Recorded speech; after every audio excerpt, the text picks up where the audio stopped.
महाराष्ट्रामध्ये सर्व नगरपालिकांच्या आणि बाकी सगळ्या निवडणुका स्थानिक स्वराज्य संस्थांच्या पार पाडत आहेत। 31 जानेवारीपर्यंत सुप्रीम कोर्टाचेच आदेश आहेत की या सर्व निवडणुका पार पाडाव्यात।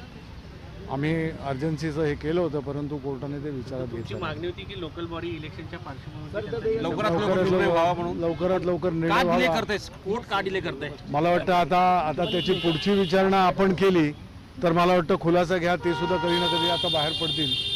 ते आपण सांगू शकतो हे तुम्हाला किती फायदेमंद होणार, कारण की तेव्हा तुम्ही तुमचं मत ठेवणार, तेव्हापर्यंत ऑलमोस्ट एक राऊंड ऑफ इलेक्शन होऊन जातील। मुंबई महानगरपालिकेची निवडणूक देखील तोपर्यंत सर्व लोकशाहीचे जे काही दरवाजे आहेत ते सर्व आम्ही ठोठावले आणि सुप्रीम कोर्ट हे अत्युच्च आहे। आम्हाला आजही विश्वास आहे की ते न्याय करतील, परंतु न्याय हा वेळेत झाला पाहिजे तरच त्या न्यायाला अर्थ असतो आणि तो न्याय वेळेत व्हावा, लवकर व्हावा अशी आमची अपेक्षा होती।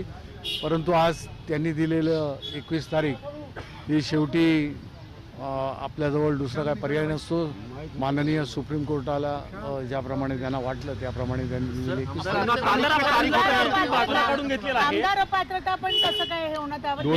दोन्ही केसेस त्याचबरोबर आहेत।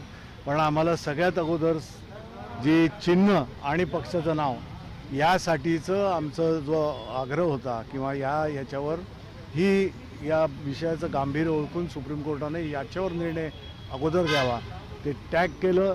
दोन्ही याच्यावर बऱ्याचशा गोष्टी ओव्हरलॅपिंग आहेत, त्यामुळे अपात्रतेची सुद्धा केस त्याबरोबर होती।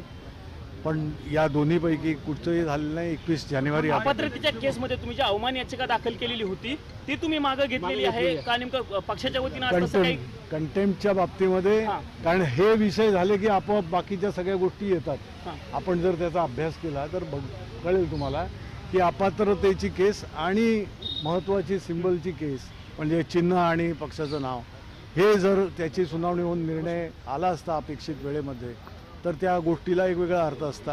अर्थात ठीक आहे, 21 जानेवारी आता दिलेली आहे, सुप्रीम कोर्टाच्या पुढे दुसरा पर्याय नाही आहे, आम्हाला सुद्धा दुसरा काय पर्याय नाही। आता 2-2 तास दिलेले आहेत, 3 तास आम्हाला, 2 तास त्यांना, तर ठीक आहे। आता देश विदेशातील प्रत्येक घडामोडींचे लाईव्ह अपडेट मिळवण्यासाठी आता साम टीव्हीच्या सर्व सोशल मीडिया प्लॅटफॉर्मला लाईक, फॉलो आणि सबस्क्राईब करा। तसंच सर्व नोटिफिकेशनसाठी बेल आयकॉन प्रेस करायला विसरू नका।